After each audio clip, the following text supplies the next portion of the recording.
آج ہم ولیم اے براؤن کی ایک بہت ہی دلچسپ کتاب گلگت بغاوت اس کا جائزہ لے رہے ہیں۔ یہ ایک نوجوان برطانوی افسر کی کہانی ہے 1940 کی دہائی میں گلگت ایجنسی میں۔ جی بالکل، اور یہ کتاب اہم اس لیے ہے کہ یہ تقسیم ہند سے بالکل پہلے کے اس دور کی ایک جھلک دکھاتی ہے۔ آج ہم خاص طور پر باب اول پر بات کریں گے۔ عنوان ہے گلگت میں میرا پہلا دورہ۔ پہلا دورہ یعنی اگست 1943 سے جولائی 1946 تک۔ تو آئیے دیکھتے ہیں اس باب میں کیا ہے، شروعات کہاں سے ہوتی ہے؟ باب شروع ہوتا ہے شمال مغربی سرحدی صوبے کے پس منظر سے، وہاں کے قبائلی علاقے، برطانوی فارورڈ پالیسی اور پھر فرنٹیئر کور آف اسکاؤٹس کا ذکر ہے۔ ہاں، اسکاؤٹس یہ ریگولر آرمی سے مختلف تھے، ٹھیک کہا نا؟ زیادہ متحرک، ہلکے پھلکے۔ بالکل، براؤن نے یہی لکھا ہے کہ وہ بہت موبائل تھے، سامان کم ہوتا تھا اور مقامی حالات سے نمٹنے کے لیے بہترین تھے۔ پہاڑوں میں تیز چلتے تھے۔ براؤن خود جنوبی وزیرستان اسکاؤٹس سے تجربہ لے کر آئے تھے اور اپنے ساتھ شاوردین کو لائے۔ اچھا، پھر وہ گلگت ایجنسی پہنچتے ہیں۔ یہ علاقہ نقشے پر دیکھیں تو بہت ہی اہم جگہ لگتا ہے، کشمیر کے شمال مغرب میں۔ جی ہاں، جہاں روس، چین اور برطانوی سلطنت کی سرحدیں قریب قریب تھیں، اور وہاں پہنچنا بھی ایک مہم تھی۔ سفر کیسا تھا؟ بہت مشکل۔ براؤن نے ذکر کیا ہے سری نگر سے ٹریکیبل پاس، گریز وادی، پھر وہ اونچا برزل پاس، استور اور پھر دریائے سندھ کے ساتھ ساتھ بنجی تک۔ کافی کٹھن سفر تھا۔ اندازہ ہو رہا ہے۔ اور گلگت شہر خود کیسا تھا؟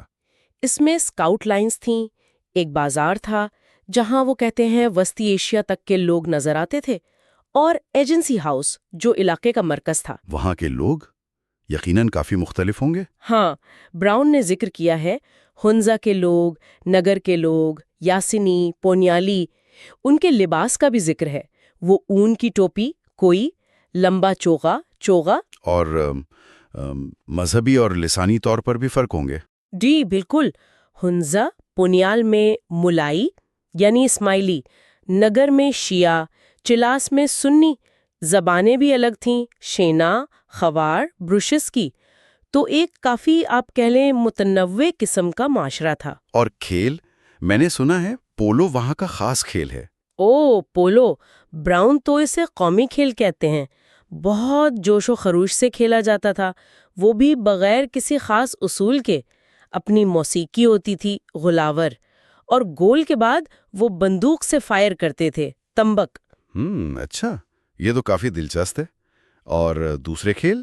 بزکشے کا ذکر ہے، نیزہ بازی، تیر اندازی گھوڑے پر، کافی روایتی کھیل تھے۔ بات میں چلاس کا بھی ذکر آتا ہے، وہ کیسا علاقہ تھا؟ چلاس کو تھوڑا ویران بتایا ہے۔ وہاں اسسٹنٹ پولیٹیکل ایجنٹ یعنی اے پی اے کا دفتر تھا، جرنیز اینڈ نامی بنگلے میں۔ اے پی اے چھوٹے موٹے مقامی معاملات دیکھتا تھا۔ براؤن خود بھی وہاں اے پی اے رہے۔ تو یہ تو ہوئی مقامی باتیں، لیکن اسٹریٹجک لحاظ سے انگریز وہاں کیوں تھے؟ اصل وجہ تو روس کا اثر تھا۔ 1880 کی دہائی میں جب روس وسطی ایشیا میں آگے بڑھ رہا تھا تو انگریزوں کو فکر ہوئی کہ کہیں وہ گلگت کے راستے ہندوستان نہ آ جائیں۔ اچھا، تو یہ گریٹ گیم والا معاملہ تھا۔ جی کچھ ایسا ہی۔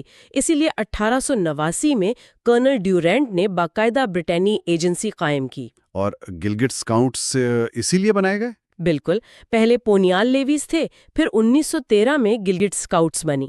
یہ پولیٹیکل ایجنٹ کے ماتحت ایک سول فورس تھی۔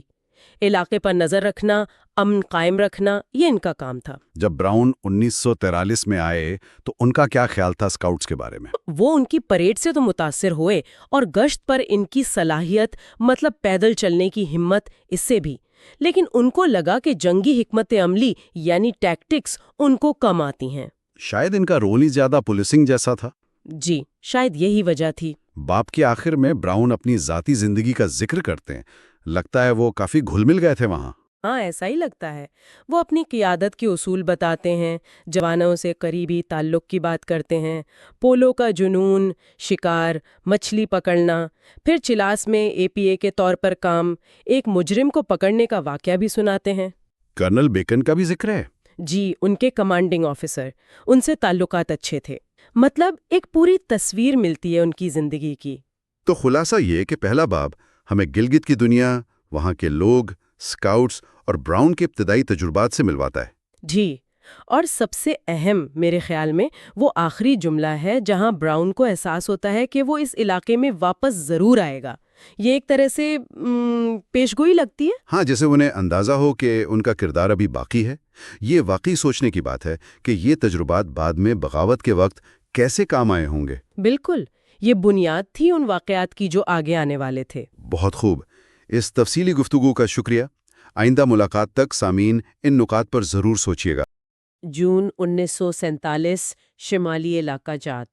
ولیم براؤن گلگت واپس آ رہے ہیں، لیکن اس بار ماحول بالکل مختلف ہے۔ جی ہاں، انگریز جا رہے ہیں اور وہ جو گلگت ایجنسی تھی وہ کشمیر کے مہاراجا کو دی جا رہی ہے۔ اور براؤن کو کہا گیا ہے کہ وہ گلگت اسکاؤٹس کی کمان دوبارہ سنبھال لیں۔ بالکل۔ تو آج ہم ان کی یادداشتوں کے باب 2 کو دیکھتے ہوئے ان کی واپسی، اس وقت کی پیچیدہ صورتحال اور ان فیصلوں پر بات کریں گے جنہوں نے، آپ کہہ سکتی ہیں، تاریخ پر گہرا اثر ڈالا۔ یقیناً یہ تبدیلی کا ایک بہت ہی نازک وقت تھا۔ برطانوی راج ختم ہو رہا تھا، تقسیم کا اعلان ہو چکا تھا، اور گلگت جیسی ایک اسٹریٹجک جگہ کا مستقبل بالکل غیر یقینی تھا۔ تو براؤن خود کو تاریخ کے ایک اہم موڑ پر پاتے ہیں جہاں ذاتی فرض اور سیاسی حقیقتیں وہ ٹکرا رہی تھیں۔ بالکل۔ اچھا، تو براؤن پشاور میں ہے اور انہیں کرنل بیکن بتاتے ہیں کہ 1 اگست کو گلگت ایجنسی کشمیر کو سونپ دی جائے گی۔ براؤن کا رد عمل کیا تھا اس پر؟ وہ تو حیران رہ گئے ہوں گے۔ جی، وہ حیران بھی ہوئے اور پریشان بھی۔ انہوں نے اسے فوراً مقامی لوگوں کے ساتھ ایک طرح کی ناانصافی سمجھا اور اسٹریٹجک لحاظ سے بھی غلطی۔ انہیں لگا کہ ان کا فرض ہے کہ وہ واپس جائیں اور اس مشکل وقت میں لوگوں کی رہنمائی کریں۔ بالکل، ان کی واپسی صرف ایک فوجی حکم کی تعمیل نہیں تھی، یہ ایک ذاتی مشن بن گیا تھا۔ انہیں اندازہ تھا کہ کشمیری انتظامیہ شاید اتنی اہل نہ ہو اور حالات بگڑ سکتے ہیں۔ اور واپسی کا سفر بھی تو کتنا ڈرامائی تھا، وہ خراب موسم میں پرواز۔ جی، ہاورڈ طیارے میں ایک خطرناک سفر تھا، لیکن گلگت میں جو استقبال ہوا وہ بھی اہم تھا۔ ہاں، مقامی لوگ، اسکاؤٹس، وہ برطانوی راج کے جانے پر ظاہر افسردہ تھے، مگر براؤن کی واپسی سے انہیں ایک امید ملی۔ اور پھر وہ 31 جولائی 1947 کی تقریب، یونین جیک اترا، کشمیر کا جھنڈا لہرا دیا گیا۔ بہت جذباتی لمحہ تھا سب کے لیے۔ ایک دور کا خاتمہ۔ جی، اور کرنل بیکن کی وہ بات کہ کشمیری انتظامیہ 3 مہینے میں ختم ہو جائے گی، یہ تو جیسے مستقبل کی پیشگوئی تھی۔ پھر نئے گورنر آ گئے، بریگیڈیئر گھنسارا سنگھ۔ فوجی تو تھے، لیکن براؤن کو لگا کہ ان میں سیاسی سمجھ بوجھ وہ کم تھی۔ جی، براؤن کے مطابق ان میں وہ قیادت کی کمی تھی جس کی اس وقت سخت ضرورت تھی، اور آتے ہی انہوں نے انتظامیہ معطل کر دی، جس سے براؤن کے خدشات اور بڑھ گئے۔ اسی دوران براؤن نے اپنی توجہ کس چیز پر رکھی؟ اسکاؤٹس پر؟ ہاں، انہوں نے اسکاؤٹس میں نظم و ضبط بحال کرنے پر زور دیا، اور اہم بات یہ کہ وہ ہنزا اور نگر کے میروں سے بھی ملے جو پہلے ہی کشمیر کے ساتھ الحاق کے معاہدے سے انکار کر چکے تھے۔ اچھا، انہوں نے کیا کہا براؤن کو؟ انہوں نے صاف کہا کہ اگر کشمیر ہندوستان میں شامل ہوا تو وہ اسے قبول نہیں کریں گے۔ یہ ایک واضح پیغام تھا۔ اور پھر وہ وفاداری کے حلف والا معاملہ آ گیا۔ جنرل اسکاٹ کا حکم تھا کہ اسکاؤٹس مہاراجا سے وفاداری کا حلف لے۔ جی، لیکن براؤن کے جو مقامی افسران تھے، جیسے بابر خان اور غالباً مرزا حسن خان، جن کا ذکر وہ کرتے ہیں، انہوں نے مشورہ دیا کہ ابھی وقت ٹھیک نہیں ہے۔ تو براؤن نے کیا کیا؟ انہوں نے اس معاملے کو کیسے ہینڈل کیا؟ انہوں نے بڑی ہوشیاری سے کام لیا۔ گورنر کو سمجھایا کہ اس میں وقت لگے گا، جلد بازی ٹھیک نہیں، بے چینی پھیلے گی۔ صرف ٹالا یا کچھ اور بھی کیا؟ نہیں، وہ صرف ٹال نہیں رہے تھے، وہ اصل صورتحال جاننے کے لیے خود چلاس گئے۔ ایک مشکل تنہا سفر تھا۔ اور چلاس میں کیا دیکھا انہوں نے؟ زمینی حقیقت کیا تھی؟ وہاں انہیں بالکل واضح طور پر پاکستان کے حق میں بہت مضبوط جذبات نظر آئے۔ اچھا۔ بلکہ ان کے اپنے ایک وفادار راجہ اڈلی مظفر الدین نے انہیں خبردار کیا کہ اگر کشمیر ہندوستان میں شامل ہوا تو اسکاؤٹس کو سنبھالنا ناممکن ہو جائے گا، پورا علاقہ بغاوت کر دے گا۔ یہ تو بہت سنگین بات تھی۔ جی، یہ براؤن کے لیے ایک طرح سے آنکھیں کھول دینے والی بات تھی۔ لیکن پھر بھی انہوں نے حلف کی رسم کروائی، چلاس میں بھی اور گلگت میں بھی۔ ہاں کروائی، لیکن کہا جاتا ہے کہ وہ بھی بڑی چالاکی سے، شاید قرآن کی جگہ کوئی اور کتاب استعمال کی تاکہ گورنر بھی مطمئن ہو جائے اور اسکاؤٹس کے جذبات بھی نہ بھڑکیں۔ ایک نازک توازن قائم رکھنے کی کوشش۔ بالکل، لیکن اصل جو فیصلہ کن موڑ تھا وہ تب آیا جب براؤن کوہ گزر اور یاسین کے دورے پر گئے۔ وہاں کیا ہوا؟ وہاں انہیں پتہ چلا کہ چترال کی طرف سے ان علاقوں میں گڑبڑ پھیلانے کی، بغاوت بھڑکانے کی سازش ہو رہی ہے۔ اوہ، تو اب یہ صورتحال تھی۔ مقامی لوگ پاکستان کے حامی، کشمیری انتظامیہ کمزور، اسکاؤٹس کی وفاداری مشکوک، اور اب بیرونی سازش کا خطرہ بھی۔ جی، ان سب چیزوں نے مل کر براؤن کو ایک نتیجے پر پہنچا دیا۔ کیا نتیجہ؟ انہوں نے محسوس کیا کہ اگر مہاراجہ ہندوستان کے ساتھ جاتے ہیں تو گلگت میں خون خرابہ یقینی ہے، تباہی آئے گی۔ تو اسے روکنے کا راستہ کیا تھا ان کی نظر میں؟ ان کی نظر میں واحد راستہ پاکستان میں شمولیت تھا۔ انہوں نے یہ سمجھا کہ برطانوی حکومت کی پالیسیوں کی وجہ سے جو ممکنہ خون خرابہ ہو سکتا ہے، اسے روکنا اب ان کی ذمہ داری ہے۔ یعنی انہوں نے فیصلہ کر لیا کہ وہ مہاراجہ یا برطانوی حکومت کے بجائے گلگت کے مفاد میں کام کریں گے؟ بالکل، انہوں نے خود اسے روبیکون پار کرنا لکھا ہے، ایک ناقابل واپسی فیصلہ۔ انہوں نے طے کر لیا کہ اگر الحاق ہندوستان سے ہوا تو وہ اپنی وفاداری ختم کر دیں گے اور گلگت کو پاکستان میں شامل کروانے کے لیے کام کریں گے، چاہے جو بھی کرنا پڑے۔ تو ستمبر 1947 کے آخر میں ولیم براؤن گلگت میں اکیلے برطانوی افسر ایک انتہائی غیر یقینی دھماکہ خیز صورتحال میں ہیں۔ اسکاؤٹس ان کے پاس، عوام پاکستان کے ساتھ، انتظامیہ کمزور، اور وہ خود ایک بڑا ذاتی فیصلہ کر چکے ہیں۔ جی، ایک ایسا فیصلہ جو انہیں اپنے ہی حکام کے خلاف کھڑا کر سکتا تھا، اور یہی وہ پس منظر ہے جو آنے والے ایک ڈراماتی واقعات کی بنیاد بنتا ہے۔ سوال یہ پیدا ہوتا ہے کہ تاریخ کے اس موڑ پر ایک شخص اپنے اس فیصلے سے کیا واقعی حالات کا رخ بدل سکتا ہے؟ اور اس کی کیا قیمت ادا کرنی پڑ سکتی ہے؟ یہ وہ سوال ہے جو ہمیں سوچنے پر مجبور کرتا ہے کہ آگے کیا ہوگا۔ آج ہم ولیم براؤن کی کتاب گلگت بغاوت، اس کے تیسرے باب پر بات کر رہے ہیں۔ عنوان ہے دی گیدرنگ سٹارم۔ جی، یعنی وہ طوفان جو آہستہ آہستہ سر اٹھا رہا تھا۔ ستمبر سے اکتوبر 1947 کا زمانہ۔ بالکل۔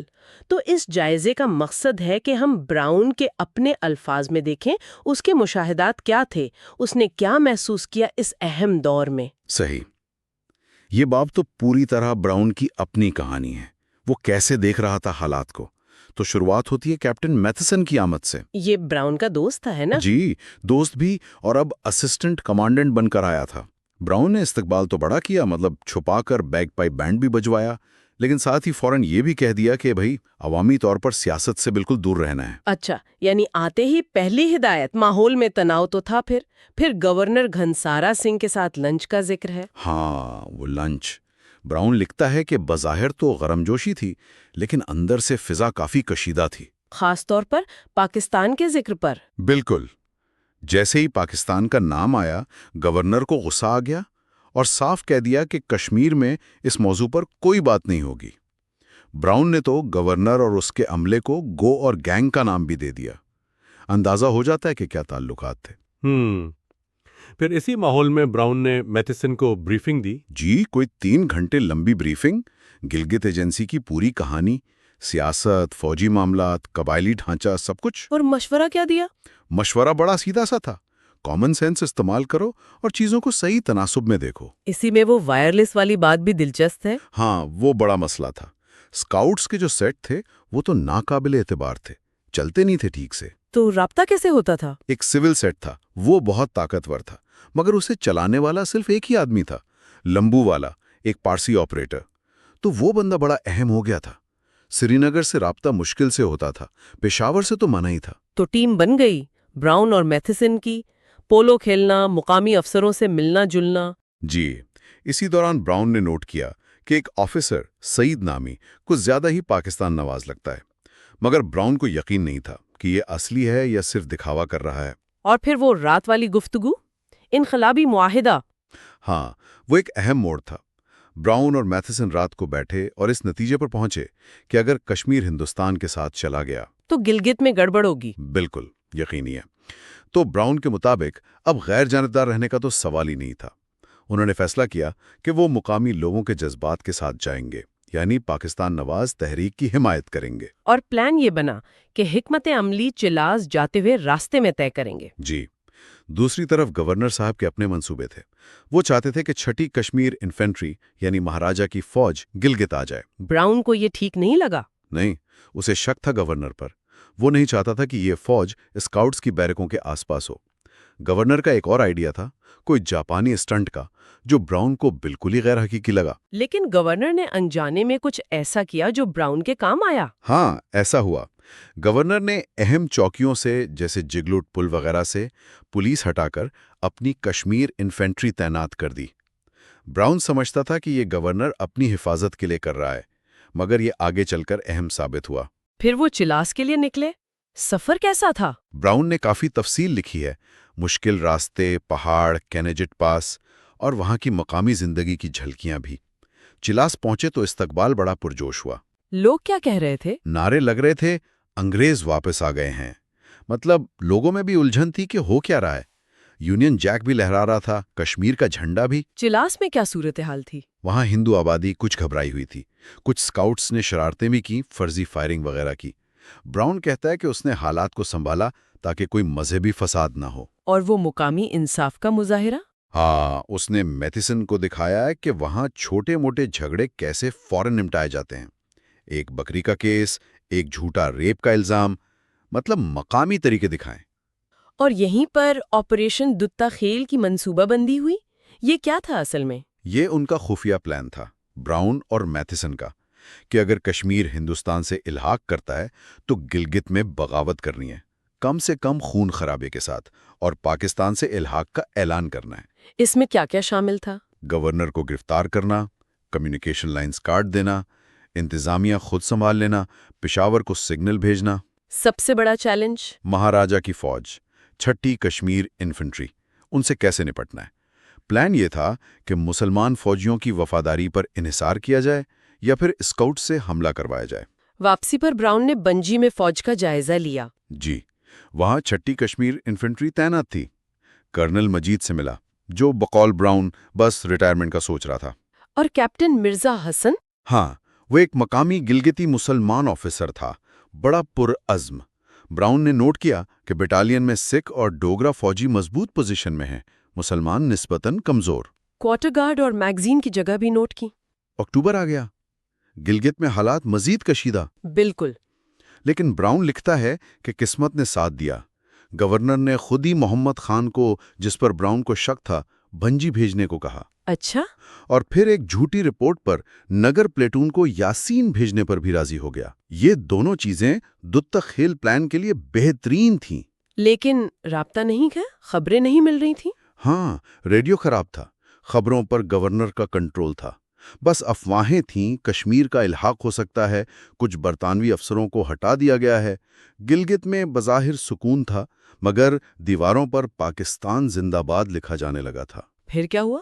پھر ایک اہم خبر آئی، چھٹی کشمیر انفینٹری میں مسلمان اور سکھ ڈوگرا فوجیوں میں جھگڑا ہو گیا۔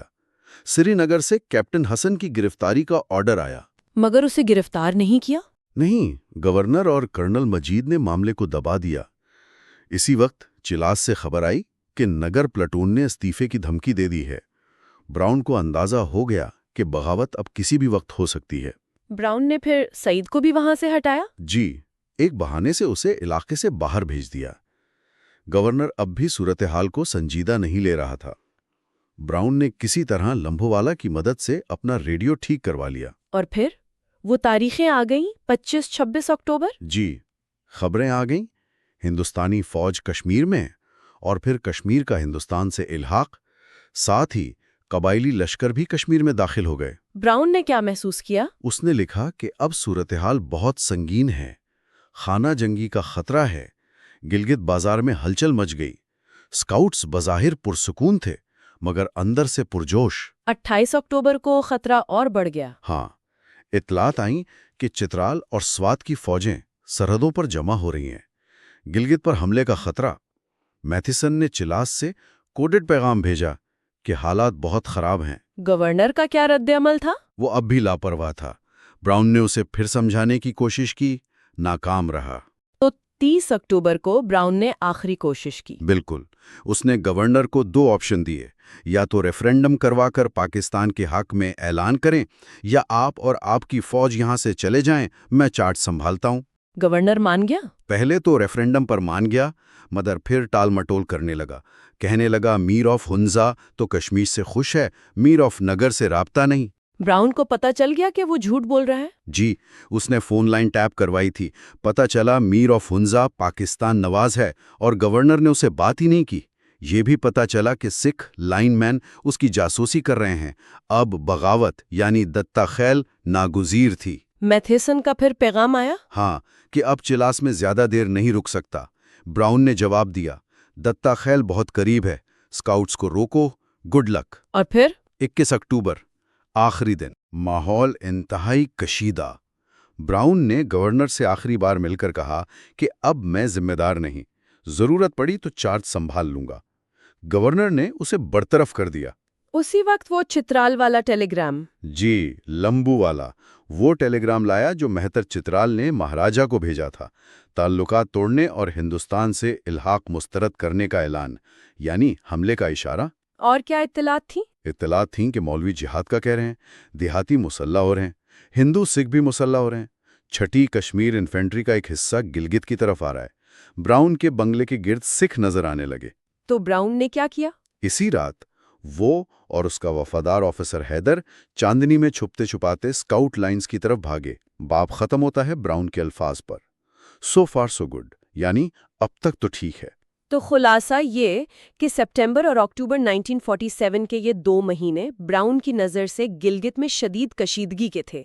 ہم نے دیکھا کہ کیسے مدد آئی، محاذ آرائی بڑھی، گورنر سے بات چیت ناکام ہوئی اور آخرکار بغاوت دتہ خیل کی منصوبہ بندی مکمل ہوئی۔ جی، اور 31 اکتوبر کی رات تک صورتحال ایک فیصلہ کن موڑ پر آ چکی تھی۔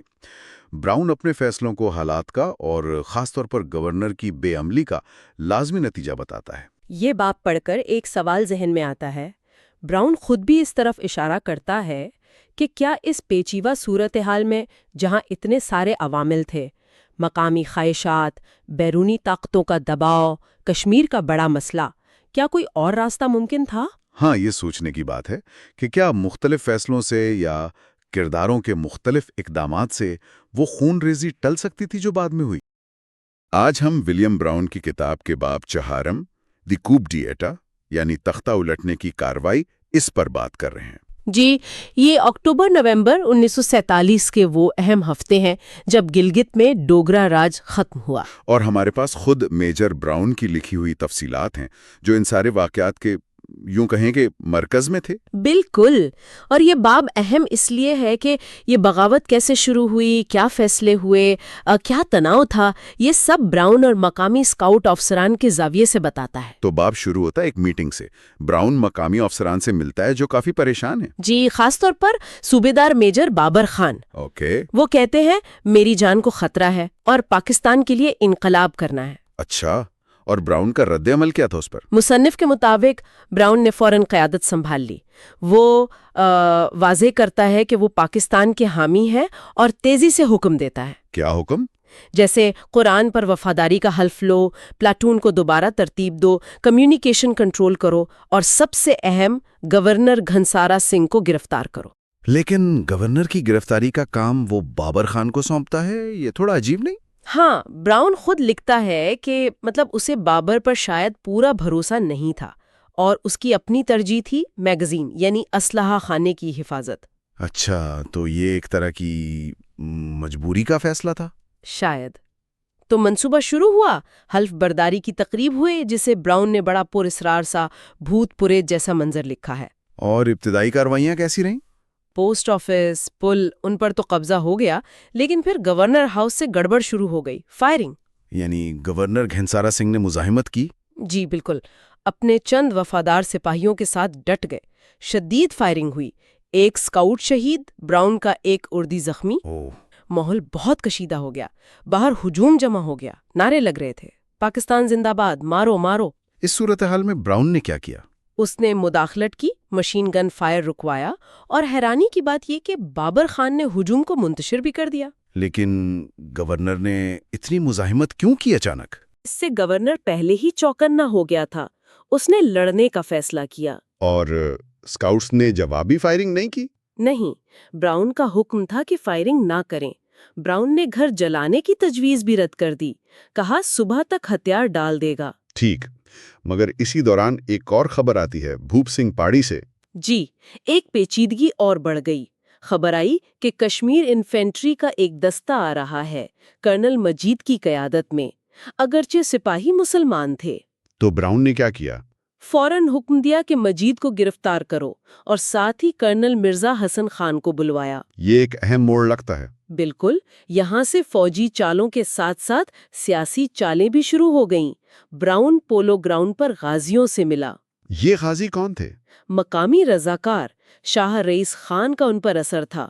براؤن نے اقلیتوں کے لیے کیمپ بنوایا، ان کے گھروں سے ہتھیار بھی لیے اور پشاور پیغامات بھیجے، احتیاط سے کہ انگریز ملوث نہ لگیں۔ اور پھر مرزا حسن خان آ گیا؟ جی، شاندار وردی میں آتے ہی کہا میں نے بنجی پر قبضہ کر لیا ہے، جو خیر بعد میں جھوٹ نکلا۔ اچھا۔ اور شاہ رئیس نے کہا میرے رضاکاروں کو ہتھیار دیں۔ براؤن نے پھر احتیاط کی، انہیں ناکارہ یعنی ڈی پی رائفلیں دی مشق کے لیے۔ وفاداری پرکھنے کا ایک طریقہ؟ شاید، لیکن اصل ڈرامہ ہوا ایک میٹنگ میں۔ کیا ہوا اس میٹنگ میں؟ مرزا حسن نے اچانک کہا ہم متحدہ ریاست گلگت بنائیں گے، پاکستان میں شامل نہیں ہوں گے۔ اقلیتوں کو بھی دھمکی دی۔ او خدا، اس سے تو پھوٹ پڑ سکتی تھی۔ بالکل، براؤن لکھتا ہے کہ شیعہ سنی افسران میں واضح اختلاف نظر آیا۔ براؤن نے یہ مسئلہ کیسے سنبھالا؟ اس نے فوراً پاکستان کو بھیجے گئے پیغام اور ہندوستان کی ممکنہ مداخلت کا ذکر کیا۔ مرزا حسن تھوڑا پیچھے ہٹ گیا، اتنے میں گرفتار کرنل مجید اور کیپٹن احسن بھی آ گئے۔ حالات بہت تیزی سے بدل رہے تھے، کمیونیکیشن کا بھی مسئلہ تھا۔ جی، وائرلیس صرف وصول کر سکتا تھا، بھیج نہیں سکتا تھا۔ لیکن اہم خبریں آئیں، ہنزا، نگر، غزر، یاسین، سب نے پاکستان سے الحاق کر دیا۔ تو براؤن نے ان پیغامات کو آگے بھجوایا؟ کسی نہ کسی طرح بھجوایا۔ پھر اس نے ایک اور قدم اٹھایا، گورنر اور کرنل مجید سے بنجی والی فوج کے لیے سرنڈر آرڈر لکھوائے۔ کیسے؟ قبائلی حملے کی دھمکی استعمال کی۔ اس کے بعد عبوری حکومت بنی، شاہ رئیس صدر، Mirza Hasan commander in chief, اور Brown? Chief military adviser. Brown نے سرنڈر آرڈر مرزا حسن کو دے کر بنجی بھیجا۔ لیکن پھر اسے چلاس سے میتھسن کا پیغام ملا۔ جی، کیپٹن میتھسن کا، کہ جگلوٹ میں لڑائی ہو رہی ہے۔ یہ سنتے ہی براؤن فوراً بابر کے ساتھ تھیلیچی روانہ ہو گیا۔ رات کا سفر خطرناک۔ بہت۔ براؤن گھوڑے سے گرا بھی۔ جب وہ جگلوٹ پہنچے تو وہاں بہت ہولناک منظر تھا، لاشیں، جلی جھونپڑیاں، لوٹ مار۔ تھیلیچی میں میتھسن سے ملاقات ہوئی، کیا بات ہوئی؟ دونوں نے اپنے اپنے واقعات بتائے۔ پتہ یہ چلا کہ مرزا حسن نے براؤن کے کچھ پیغامات روکے تھے۔ اچھا، یہ تو سنگین بات تھی۔ جی، پھر انہوں نے آگے کی فوجی حکمت عملی بنائی، برزل پاس کا دفاع، سکردو کی اہمیت، اسکاؤٹس کی نفری بڑھانا۔ اور سیاسی طور پر کیا سوچا؟ یہی کہ افراتفری روکنے کے لیے پاکستان سے فوراً کوئی نمائندہ آنا چاہیے۔ اسی وقت انہیں بنجی میں سفید جھنڈا دکھا، فوجی نکل رہے تھے۔ یعنی سرنڈر ہو چکا تھا؟ ہاں، اور پھر مرزا حسن کا پیغام آیا کہ جی میں نے بنجی فتح کر لیا ہے۔ خیر، اس کے بعد براؤن اور میتھسن بنجی گئے۔ جی، دریا پار کر کے۔ وہاں براؤن کے مطابق مکمل بدنظمی تھی۔ مرزا حسن اپنی فتح پر خوش تھا، رات کو فائرنگ بھی ہوئی۔ براؤن نے مرزا حسن کو سکردو جانے کو کہا، مگر وہ نہیں مانا، ہتھیار دینے سے بھی انکار کیا۔ لیکن براؤن نے بنجی میگزین کی چابیاں لے لیں اور سارا اسلحہ گلگت بھجوانے کا حکم دے دیا۔ یہ اہم تھا۔ اور پھر واپسی گلگت؟ جی، اگلی صبح براؤن، میتھسن، بابر تینوں واپس گلگت آئے۔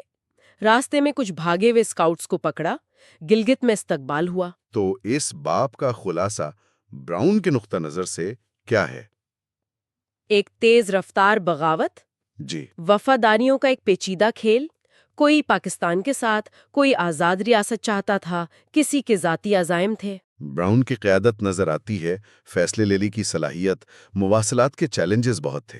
اور تنازع کی شفاف حقیقت بھی، لاشیں، لوٹ مار۔ آخر میں ایک سوال جو ذہن میں آتا ہے مصنف کی تحریر پڑھ کر، فوجی کامیابی تو ملی، لیکن یہ جو مختلف سیاسی خواہشات ٹکرا رہی تھیں، خاص طور پر مرزا حسن کا منصوبہ، بالکل، یہ مستقبل کے لیے کتنے بڑے چیلنجز کا اشارہ دے رہی تھیں۔ یہ اس وقت کی غیر یقینی صورتحال کو ظاہر کرتا ہے جس کا ذکر براؤن نے کیا ہے۔ اچھا، تو آج ہم ولیم براؤن کی یادداشتوں میں ایک خاص دور کو دیکھ رہے ہیں۔ یہ ہے گلگت بغاوت کے فوراً بعد کا وقت، یعنی نومبر 1947 سے جنوری 1948۔ جی، یہ وہ چند مہینے ہیں جب تقسیم ہند کے بعد گلگت میں ایک بالکل نئی صورتحال تھی، غیر یقینی کی کیفیت تھی ہر طرف۔ بالکل، اور ہمارا مقصد ہے براؤن کی کتاب کے 5ویں باب کی روشنی میں سمجھنا کہ اس مختصر سے مگر اہم عبوری دور میں کیا ہوا، کیا کشمکش تھی، قیادت کیسے بدلی۔ جی ہاں، یہ وہ وقت تھا جب آپ دیکھیں آزادی تو مل گئی تھی، لیکن اصل چیلنج تھا استحکام لانا اور مستقبل کا راستہ بنانا۔ براؤن جب واپس آئے تو انہیں کچھ وفادار لوگ بھی ملے، جیسے وہ صوبیدار غلام مرتضیٰ کا واقعہ ہے۔ ہاں، وہ بڑا دلچسپ ذکر کرتے ہیں کہ صوبیدار مرتضیٰ نے یونین جیک نہیں اتارا تھا، مطلب اپنی وفاداری نبھا رہے تھے۔ یہ چھوٹی چھوٹی چیزیں اس وقت بڑی معنی رکھتی تھیں۔ اور آتے ہی وہ عملی اقدامات شروع ہو گئے۔ اسکاؤٹس یعنی جو مقامی فورس تھی اس کی تنظیم نو، فوراً سامان پہنچایا گیا۔ جو حساس علاقے تھے جیسے گوریز، ٹراگبل، ان کی نگرانی کا انتظام ہوا، اور اہم بات یہ کہ جدید ہتھیاروں کی ٹریننگ شروع ہوئی۔ اچھا، جیسے برین گن، سٹین گن، مارٹر۔ احسن علی کو چیف انسٹرکٹر بنایا گیا۔ یہ سب دفاع مضبوط کرنے کے لیے تھا، خاص طور پر وہ فضائی حملے کا بھی ایک خدشہ تھا ذہن میں۔ اسی دوران کچھ وہ عجیب چیزیں بھی ہو رہی تھیں۔ براؤن نے ذکر کیا ہے مرزا حسن خان کے ڈیلی آرڈرز کا، انہیں وہ مذقہ خیز لگے۔ ہاں، براؤن کے خیال میں شاید وہ احکامات مطلب زمینی حقائق سے ہٹ کر تھے، یا شاید اختیارات کا بیجا اظہار۔ اسی ماحول میں براؤن نے زور دیا کہ پاکستان سے کوئی نمائندہ جلدی بھیجیں۔ انہیں مقامی آبادی کی بھی فکر تھی، ہندو اور سکھ آبادی کی۔ جی، کہ ان کا کیا بنے گا، وہ علاقہ چھوڑنے پر تیار بھی نہیں تھے، تو یہ بھی ایک تشویش تھی۔ پھر خبر آئی کہ پشاور سے محمد عالم آ رہے ہیں۔ ہاں، اس سے کچھ امید بنی، ان کے استقبال کی تیاریاں ہوئیں۔ جی، 16 نومبر کو سردار محمد عالم پہنچے ہاورڈ طیارے میں۔ براؤن نے استقبال کیا، اسکاؤٹس کا گارڈ آف آنر۔ اور شہری استقبال کیسا تھا؟ براؤن نے کچھ دلچسپ لکھا ہے اس بارے میں۔ ہاں، وہ لکھتے ہیں کافی پرجوش، بلکہ کچھ بے قابو سا تھا۔ شاہ رئیس تھے، وہ اپنے گھوڑے پر قابو نہیں رکھ پا رہے تھے۔ محمد عالم خود وہ ہزارہ کے پٹھان تھے، ایک مضبوط شخصیت۔ پھر جلوس نکلا ایجنسی ہاؤس تک، اور راستے میں بھی استقبال ہوا۔ جی، والہانہ استقبال۔ اور براؤن لکھتے ہیں کہ محمد عالم یہ دیکھ کر حیران ہوئے کہ ہندو اور سکھ دکاندار اپنے دکانوں پر ہیں، کاروبار کر رہے ہیں، اور سرکاری خزانہ بھی محفوظ ہے۔ یہ واقعی حیرانی کی بات ہوگی اس وقت۔ بالکل۔ پھر براؤن اور عالم کی ایک اہم میٹنگ ہوئی، خفیہ، جس میں پاکستان حکومت کا موقف واضح ہوا کہ محمد عالم ہی منتظم ہوں گے۔ تو اگلے ہی دن 17 نومبر کو پاکستانی پرچم لہرا دیا گیا۔ جی، ایجنسی ہاؤس پر۔ اور اسی دن ہنزا اور ناگر کے جو میر تھے، انہوں نے الحاق کی دستاویزات پر دستخط بھی کر دیے۔ احمد کی کوشش بھی ہوئی۔ براؤن کے مطابق جو عبوری حکومت تھی، خاص طور پر مرزا حسن خان، انہوں نے کوشش کی کہ اسکاؤٹس کو براؤن کے خلاف بھڑکا سکیں، لیکن محمد عالم نے سختی سے اسے ناکام بنا دیا۔ یعنی اقتدار کی کشمکش وہیں شروع ہو گئی تھی۔ جی بالکل۔ اور اسی پس منظر میں آپریشن جلیر کا منصوبہ بنا، یعنی اسکاؤٹس کی نفری بڑھا کر 1500 تک لے جانے کا۔ اس کی کیا ضرورت تھی؟ غالباً مستقبل کی دفاعی ضروریات کے پیش نظر۔ اسی دوران براؤن کو پشاور بلایا گیا رپورٹ کے لیے۔ لیکن جب وہ پشاور میں تھے تو پیچھے گلگت میں ایک ناخوشگوار واقعہ ہو گیا۔ جی، وہ گلگت بازار کی لوٹ مار 27-28 نومبر کی رات براؤن کی غیر موجودگی میں۔ ان کے مطابق اسکاؤٹس، پولیس اور کچھ مقامی لوگوں نے ہندو اور سکھ دکانوں اور گھروں کو لوٹا۔ مندر کو بھی نقصان پہنچایا گیا؟ ہاں، مندر کو بھی۔ افراتفری تھی۔ جو براؤن کے نائب تھے وہ بے بس تھے۔ بعد میں کچھ سامان برآمد کر کے متاثرین کو واپس بھی کیا گیا، کپڑے وغیرہ بھی دیے۔ یہ تھوڑا تضاد لگتا ہے۔ صحیح۔ پھر پشاور اور راولپنڈی میں براؤن کی ملاقاتیں ہوئیں، وزیر اعظم سے بھی۔ جی، کرنل بیکن اور گورنر کننگھم کو بریفنگ دی۔ پھر راولپنڈی میں لیاقت علی خان سے ملے۔ وہاں آپریشن جلیئر کی باقاعدہ منظوری ملی، لیکن فیصلہ ہوا کہ براؤن اور جوگ جلد واپس گلگت جائیں۔ واپسی پر پھر کیا چیلنجز تھے؟ ایک بڑا چیلنج تھا اسکاؤٹس میں نئی تقرریاں اور ترقیاں۔ بابر خان کو لیفٹیننٹ بنایا، شاہ خان کو سیکنڈ لیفٹیننٹ۔ براؤن نے کوشش کی کہ مختلف گروہوں میں توازن رہے۔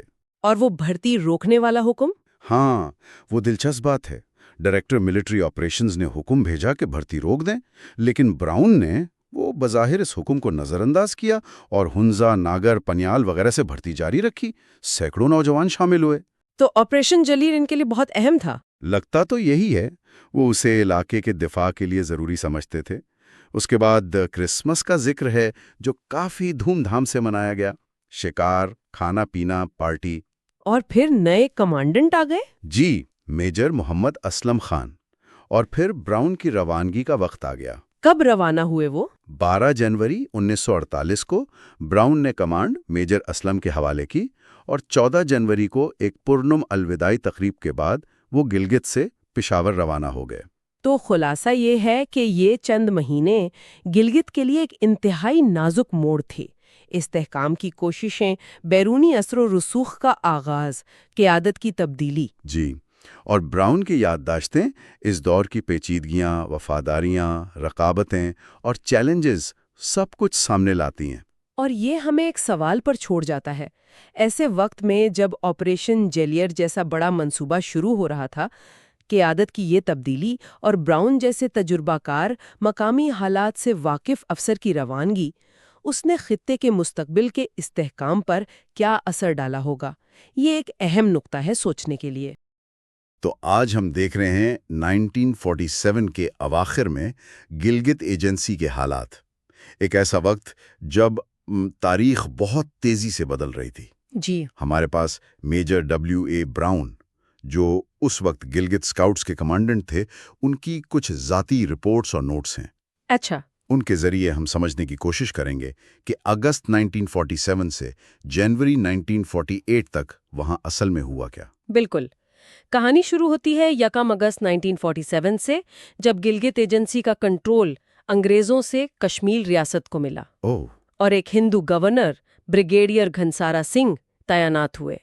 لیکن اصل مسئلہ یہ تھا کہ مقامی آبادی وہ تو تقریباً ساری مسلمان تھی۔ صحیح۔ اور وہ اس تبدیلی سے بالکل خوش نہیں تھیں۔ پاکستان سے الحاق کا جذبہ بہت بہت مضبوط تھا، نعرے بازی عام تھی۔ تو کیا گورنر صاحب کو اندازہ نہیں تھا کہ عوام کیا چاہتی ہے؟ میجر براؤن کیا لکھتے ہیں اس بارے میں؟ دیکھیں، براؤن نے اپنی رپورٹس میں صاف لکھا ہے کہ انہوں نے گورنر کو کئی بار بتایا، صورتحال کی سنگینی سے آگاہ کیا کہ عوام پاکستان چاہتے ہیں، لیکن گورنر نے ان باتوں کو زیادہ سیریس نہیں لیا۔ اچھا۔ اور اسی دوران بونجی میں جو کشمیر انفینٹری تھی، وہاں بھی مسلم اور سکھ سپاہیوں میں ٹینشن بڑھ رہی تھی۔ یہ بھی ایک خطرے کی گھنٹی تھی۔ اور خفیہ تحریک کی افواہیں بھی تھیں۔ جی ہاں، ایک خفیہ پاکستان نواز تحریک کی باتیں بھی چل رہی تھیں۔ اور پھر کشمیر کے ہندوستان سے الحاق کی خبر، اس نے تو آگ لگا دی ہوگی۔ یقیناً، بالکل۔ اس خبر کے بعد تو جیسے ایک طوفان آ گیا۔ چلاس میں اسکاؤٹس اور مقامی لوگ بے چین ہو گئے۔ وہ دباؤ ڈالنے لگے کہ فوراً پاکستان کے حق میں اعلان کیا جائے۔ اوپر سے دوسرے خطرات بھی تھے۔ جی، سوات اور چترال کی طرف سے بھی ممکنہ فوجی نقل و حرکت کی اطلاعات تھی، تو صورتحال کافی غیر یقینی تھی۔ تو 31 اکتوبر 1947، یہ تاریخ اہم لگتی ہے۔ اس دن کیا ہوا؟ یہ فیصلہ کن دن تھا۔ میجر براؤن نے ایک آخری کوشش کی گورنر کو سمجھانے کی۔ کیا کہا انہوں نے؟ انہوں نے صاف بتایا کہ دیکھیں، مسلم آبادی کسی صورت کشمیر یا ہندوستان کے ساتھ نہیں رہنا چاہتی۔ باہر سے حملے کا خطرہ ہے، کشمیر میں بھارتی فوج آ گئی تو یہاں شدید رد عمل ہوگا۔ اور گورنر پر عدم اعتماد؟ بالکل، کہ عوام کا آپ پر کوئی اعتماد نہیں، اور انہوں نے خونی ریزی کے امکان سے بھی خبردار کیا۔ تو گورنر کا رد عمل کیا تھا اس پر؟ گورنر نے پہلے تو کہا، اچھا میں عوام کی رائے معلوم کرتا ہوں، لیکن بعد میں کوئی واضح جواب نہیں دیا۔ اچھا۔ دلچسپ بات یہ ہے کہ براؤن نے پھر خود میر آف ہنزا سے رابطہ کیا تو انہوں نے گورنر کی بات کی تردید کر دی۔ اوہ، یعنی گورنر صحیح نہیں کہہ رہے تھے؟ جی، اسی شام براؤن کو لگا کہ ان کی اپنی جان کو خطرہ ہے۔ گورنر کے پاس مسلح سکھ محافظ تھے۔ تو وہ کہاں گئے؟ وہ خود اسکاؤٹس لائنز منتقل ہو گئے۔ بازار میں بھی حالات خراب تھے، مسلح لوگ تھے، ملا جہاد کا اعلان کر رہے تھے، کس کے خلاف؟ گورنر اور غیر مسلموں کے قتل کا مطالبہ کر رہے تھے۔ او خدایا، یعنی صورتحال بالکل قابو سے باہر۔ چلاس سے بھی تو کوئی پیغام آیا تھا؟ جی ہاں، چلاس سے پیغام آیا کہ اگر گلگت نے فوراً الحاق کا اعلان نہ کیا تو وہ لوگ، اسکاؤٹس اور عوام مل کر جہاد کا اعلان کر دیں گے۔ تو اس وقت براؤن نے کیا فیصلہ کیا؟ بس اسی نازک موڑ پر افراتفری اور خون ریزی کو روکنے کے لیے میجر براؤن نے فیصلہ کیا کہ کمان سنبھالنی پڑے گی۔ کیا احکامات دیے؟ انہوں نے حکم دیا، گورنر کو حفاظتی تحویل میں لو، ڈاکو تار گھر، وائرلیس اسٹیشن محفوظ کرو، بنجی روڈ بلاک کرو، پلوں پر گارڈ لگاؤ اور گلگت میں گشت کرو۔ گورنر کی گرفتاری وہ کیسے ہوئی؟ آسانی سے؟ نہیں، بالکل نہیں۔ جب اسکاؤٹس گورنر کی رہائش گاہ پہنچے تو اندر سے فائرنگ ہوئی۔ اوہ! ایک اسکاؤٹ شہید، ایک زخمی۔ باہر مقامی لوگ جمع ہو گئے، غصے میں بدلہ لینے کا کہہ رہے تھے۔ لیکن صوبیدار میجر بابر خان نے کمال حکمت سے ہجوم کو قابو کیا۔ آخر کار صبح گورنر نے ہتھیار ڈال دیے، انہیں حفاظتی تحویل میں لے لیا گیا۔ اس کے بعد کیا صورتحال بنی؟ 1 نومبر کو براؤن نے علاقے کا دورہ کیا۔ ہر طرف پاکستان کے حق میں شدید جذبات تھے۔ اور غیر مسلموں کا کیا ہوا؟ ان کی حفاظت کے لیے انہیں اسکاؤٹس لائنز میں جمع کر لیا گیا۔ اسی دوران وہ لوگ بھی سامنے آئے جو خفیہ تحریک چلا رہے تھے۔ اچھا، وہ کون لوگ تھے؟ کیپٹن حسن وغیرہ؟ جی، کیپٹن حسن، کیپٹن سعید، لیفٹیننٹ غلام حیدر، صوبیدار میجر بابر خان، شاہ رئیس خان، یہ سب۔ تو ان کا کیا منصوبہ تھا؟ براؤن کی رپورٹ کے مطابق ان کا منصوبہ تو کافی خطرناک تھا، تمام غیر مسلموں کو قتل کر کے ایک آزاد ریاست بنانا۔ کیا؟ جی، یہ جان کر براؤن نے انہیں سمجھایا کہ بھئی یہ ممکن نہیں، پاکستان سے الحاق ہی واحد راستہ ہے۔ اور پھر؟ 2 نومبر کو اسکاؤٹس لائنز میں پاکستانی پرچم لہرا دیا گیا، ایک عبوری حکومت بھی بنی۔ لیکن اس میں مسائل تھے؟ ہاں، ذرائع بتاتے ہیں کہ فوراً ہی اختیارات کے لیے آپس میں کشمکش شروع ہو گئی۔ اچھا، تو ایک طرف یہ سیاسی چیزیں چل رہی تھیں، فوجی محاذ پر کیا ہوا؟ چلاس سے جو اسکاؤٹس آئے تھے انہوں نے جگلوٹ اور پرتاپ پل پر کشمیر فوج کے سکھ اور ہندو دستوں سے مقابلہ کیا۔ نتیجہ؟ انہیں شکست دی، پوزیشنز پر قبضہ کر لیا۔ بنجی میں جو سکھ اور ہندو فوجی تھے وہ بغیر لڑے ہی پہاڑوں میں بھاگ گئے۔ تو بنجی پر قبضہ ہو گیا؟ جی، اسکاؤٹس اور مقامی مسلم فوجیوں نے بنجی پر آسانی سے قبضہ کر لیا۔ پاکستان کی طرف سے کوئی باقاعدہ نمائندہ کب آیا؟